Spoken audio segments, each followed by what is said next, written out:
Shri Sai Nathaya Namaha. Baba's return with Chand Patil's marriage party. How the fakir got the name Sai. Contact with other saints. His dress and daily routine. The story of the Padukas. Wrestling bout with Mohuddin and change in his way of life. Turning water into oil. And the fake Guru Jawhar Ali. Return with Chand Patil's marriage party. As I alluded to in the last chapter, I shall now describe how Sai Baba returned to Shirdi after his disappearance. In a village called Dhoop, there lived a wealthy Muslim gentleman named Chand Patil. While he was on a trip to Aurangabad, he lost his mare. For 2 long months he diligently searched, but could not find the lost mare. Very disappointed, he returned from Aurangabad with the saddle on his back.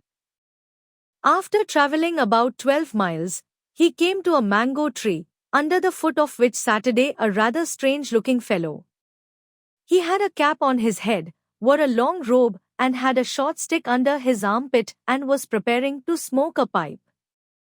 On seeing Chand Patil pass by, he called out to him and asked him to have a smoke and to rest a little. The fakir then asked him about the saddle. Chand Patil replied that it belonged to his horse and that the horse was lost. The fakir asked him look for the horse at a stream nearby. To Patil's astonishment, he found the mare by the stream. He then realized that this fakir was not an ordinary man, but a great saint, and he returned to the fakir with the mare. The chilim, clay pipe, was ready to be smoked, but 2 things were missing: a fire to light the pipe and water to wet the piece of cloth through which smoke is drawn. The fakir took his prong and thrust it forcibly into the ground, and out came a live burning coal, which he put on the pipe. Then he dashed his stick on the ground and water began to ooze from that spot on the ground. The cloth was moistened with the water was squeezed out and it was wrapped around the pipe. Once everything was complete, the fakir smoked his pipe and then gave it to Chand Patil. On seeing all this, Chand Patil was wonderstruck. He requested the fakir to come to his house and accept his hospitality. The next day, the fakir went to Patil's house and stayed there for some time. Patil was a village officer in Dhoop. His wife's brother's son was to be married and the bride was from Shirdi. So Patil made preparations to leave for Shirdi to attend the wedding. The fakir also accompanied the marriage party. The wedding went off without any hitch and the party returned to Dhoop. However, the fakir stayed back in Shirdi and remained there forever. How the fakir got the name Sai. When the marriage party came to Shirdi, it alighted at the foot of a banyan tree in Bhagat Malsapati's field, near Khandoba's temple. The carts were parked in the open courtyard of Khandoba's temple. The members of the party descended and the fakir also exited one of the carts. Bhagat Malsapati saw the young fakir getting off a cart and said, "Ya Sai. Welcome Sai." Others also addressed him as Sai and thenceforth he became known as Sai Baba. Contact with other saints. In Shirdi, Sai Baba began to live in a deserted, dilapidated mosque. A saint named Devidas had been living in Shirdi for many years before Baba came there. Baba liked his company and he lived with him in the Maruti temple, in the Chavadi, and sometimes lived alone. Then another saint named Jankidas arrived. Baba spent most of his time speaking with him and Jankidas also visited Baba in the mosque. Another saint from Puntambe named Gangagir regularly visited Shirdi. When he first saw Sai Baba carrying pitchers of water to water the garden, he was amazed and said, "Blessed is Shirdi that it got this precious jewel. This man is carrying water today, but he is not an ordinary fellow. As Shirdi is lucky and meritorious, it has secured this jewel." A famous saint named Anandnath of Yevala Math, a disciple of Akkalkot Maharaj, came to Shirdi with a few people. When he saw Sai Baba, he said, this is a precious diamond in reality, though he looks like an ordinary man. He is not an ordinary stone but a diamond in disguise. You will realize this in the near future. Saying this, he returned to Yevla. All this happened while Baba was a youngster. Baba's dress and daily routine. In his youth, Sai Baba grew hair on his head, never had his head shaved and also dressed like an athlete. When he went to Rehta, 3 miles from Shirdi, he brought back with him small plants of marigold, jay and jui, and planted and watered them.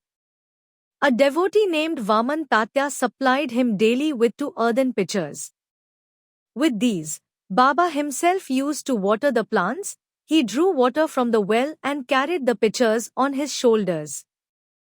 In the evening, the pitchers were kept at the foot of the neem tree.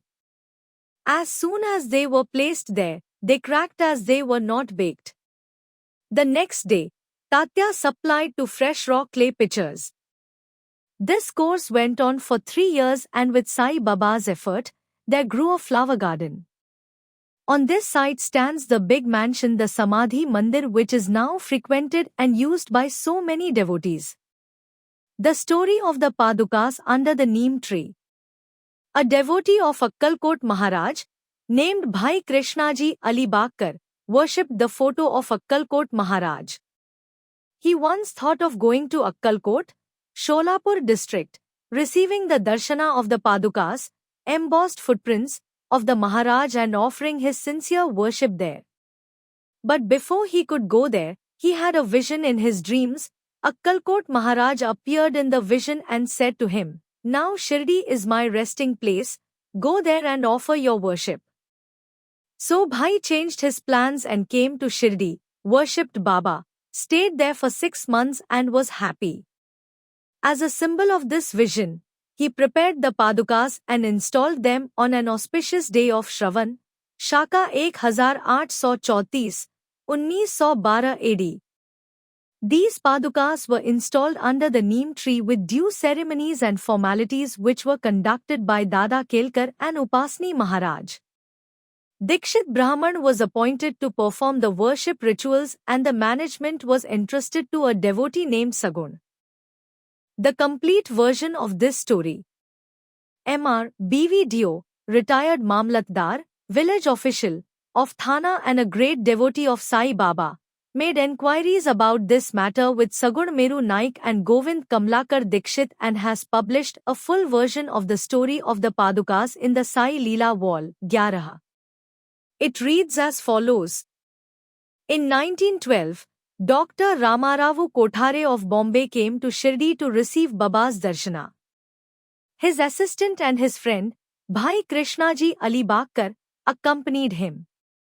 The assistant and Bhai became very close to Sagun Meru Naik and G.K. Dikshit. While discussing things, they all agreed that there ought to be a memorial of Sai Baba's first coming to Shirdi and sitting under the holy neem tree.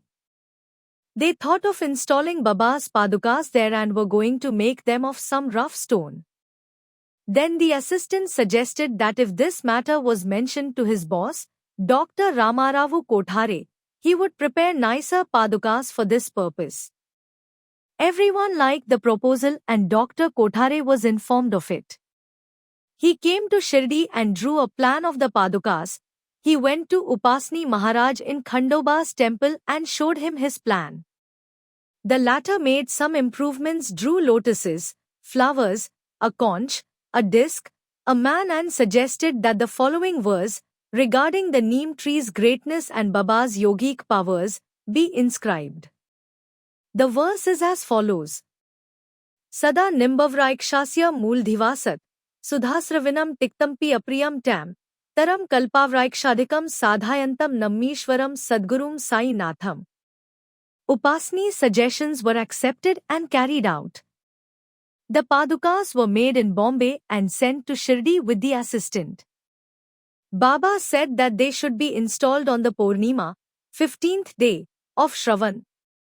On that day at 11 am, G.K. Dikshit brought them on his head from Khandoba's temple to the masjid in a procession. Baba touched the Padukas, saying that these are the feet of the Lord, and asked the devotees to install them under the foot of the neem tree. G.K. Dikshit worshipped the Padukas daily, and later this was done by Lakshman Kacheshwar Jakdi. For the first 5 years, Dr. Kothare sent ₹2 per month to light lamps, and he also sent the railing around the Padukas. Jakdi performed the worship afterwards, and Sagun Miru Naik offered the Naivedya and lit the evening lamps. Bhai Krishnaji was originally a devotee of Akkalkot Maharaj. He came to Shirdi at the time of the installation of the Padukas, on his way to Akkalkot. He wanted to go to Akkalkot after receiving Baba's darshana. He asked for Baba's permission to leave for Akkalkot, and Baba said, "What is there in Akkalkot? Why do you go there?" The incumbent Maharaj of that place is here. Hearing this, Bhai did not go to Akkalkot. Instead, he came to Shirdi regularly after the installation of the Padukas. Mr. B.V. Dio concluded that Hemadpant did not know of these details. Had he known them, he would not have omitted them from his Satcharitra. Wrestling bout with Mohuddin Tamboli and a change in his way of life. There was a wrestler in Shirdi named Mohuddin Tamboli. Baba did not agree with Mohuddin about some issues, and they had a fight. In this, Baba was defeated. Thenceforth, Baba changed his dress and mode of living. He began to wear a kafni and a langot, waistband, and covered his head with a piece of cloth. He used a sack as his seat, another sack as his bed, and was content with wearing worn-out rags. He always said that poverty is better than kingship and far better than lordship. The Lord is always a friend of the poor. Sai Baba did not interact much with people. He only gave answers when he was questioned. During the day, he sat under the neem tree or sometimes under the shade of the branch of a tree near a stream. In the afternoon, he used to walk at random and go at times to Neemgaon. There, he frequented the house of Bal Sahib Dengle. Baba loved Bal Sahib. His younger brother, Nana Sahib, had no children, though he had married a second time. Bal Sahib sent Nana Sahib to receive Sai Baba's darshan, and after some time, with Baba's grace, Nana Sahib had a son. From that time onwards, people began to come in large numbers to see Sai Baba. His fame began to spread and reached Ahmednagar. It was from Ahmednagar that Nana Sahib Chandorkar, Keshav Chidambar, and many others began to come to Shirdi. Baba was surrounded by his devotees during the day and slept at night in an old and dilapidated mosque, the masjid. Baba's paraphernalia at this time consisted of a pipe, tobacco, a tin pot, a long flowing robe, a piece of cloth around his head, and a short stick which he always kept with him. The piece of white cloth on his head was twisted like matted hair and flowed down from his left ear onto his back. This was not washed for weeks. He did not wear any shoes or sandals. A sack was his seat for most of the day. He wore a cloth waistband, and to ward off the cold, he always sat in front of a dhuni, sacred fire, facing the south, with his left hand resting on the wooden railing. In that dhuni, he offered as an oblation, egoism, desires and all his thoughts, and always said the words, Allah Malik, God is the sole owner. The masjid in which he sat had 2 rooms. After 1912, there was a change. The old masjid was repaired and a pavement was constructed. Before Baba came to live in this masjid, he lived for a long time in a place called Takia, where with small bells tied to his legs, Baba danced beautifully and sang with tender love. Turning water into oil. Sai Baba was very fond of lamps. He used to receive oil from shopkeepers and keep lamps burning the whole night in the masjid. This went on for some time. Once, the shopkeepers who supplied oil for free met and decided not to give him any more oil. When Baba went to ask for oil, they all refused. Unperturbed, Baba returned to the masjid and put dry wicks in the lamps. The shopkeepers were watching him with curiosity. Baba took his tin pot, which contained a few drops of oil, poured some water into it, drank it and spat it back into the container. After consecrating the tin pot in this way, he again filled water in the tin pot and filled all the lamps with it and lighted them. To the surprise and dismay of the watching shopkeepers, the lamps began to burn and kept burning the whole night.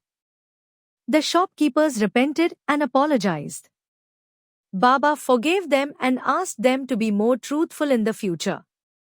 The fake Guru Jawhar Ali. 5 years after the wrestling bout mentioned above, a fakir from Ahmednagar named Jawhar Ali came to Rehta with his disciples and stayed in a spacious room near the Veerbhadra temple. The fakir was learned, had memorized the entire Quran and had a sweet tongue. Many religious and devout people in the village came to him and began to respect him. With the help of these people, he started to build an Eidgah, a wall before which Muslims pray on the Eidgah day, near the Veerbhadra temple. There was some quarrel about this affair, on account of which Jawhar Ali had to leave Rehta. Then he came to Shirdi and lived in the masjid with Baba. People were captured by his sweet talk and he began to call Baba his disciple. Baba did not object and consented to be his disciple. Then both Guru and his disciple decided to return to Rehta and live there. The Guru never knew his disciple's worth, but the disciple knew about the Guru's flaws. Yet Baba never disrespected Ali and carefully observed his duties as a disciple. He even served the master in various ways. They used to come to Shirdi at times, but they mainly lived in Rehta. Baba's loving devotees in Shirdi did not like that Baba was living far away from them in Rehta. So they went there to bring Baba back to Shirdi. When they met Baba near the Eidgah and told him the purpose for which they came, Baba said that the fakir was an ill-tempered fellow and that he would not let Baba leave. Thus, they better return to Shirdi without him, before the fakir returned. While they were talking, Jawhar Ali turned up and was very angry with them for trying to take his disciple away. There was some discussion and altercation, and it was finally decided that both the Guru and the disciple should return to Shirdi. And so they returned and lived in Shirdi. But after a few days, the Guru was tested by Devidas and he was found wanting. 12 years before Baba arrived in Shirdi with the marriage party, Devidas, aged about 10 or 11 at the time, came to Shirdi and lived in the Maruti temple. Devidas had fine features, brilliant eyes, was dispassion incarnate and a Jnani. Many people Tatya Kote, Kashinath and others regarded him as their Guru. They brought Jawhar Ali to him and in the argument that followed, Jawhar was defeated and fled from Shirdi. He went and lived in Bijapur and returned after many years to Shirdi and bowed before Sai Baba. The delusion that he was the Guru and Sai Baba his disciple was cleared, and as he genuinely repented, Sai Baba treated him with respect. In this case, Sai Baba showed by actual conduct how one should get rid of egoism and perform the duties of a disciple to attain the highest end, self-realization.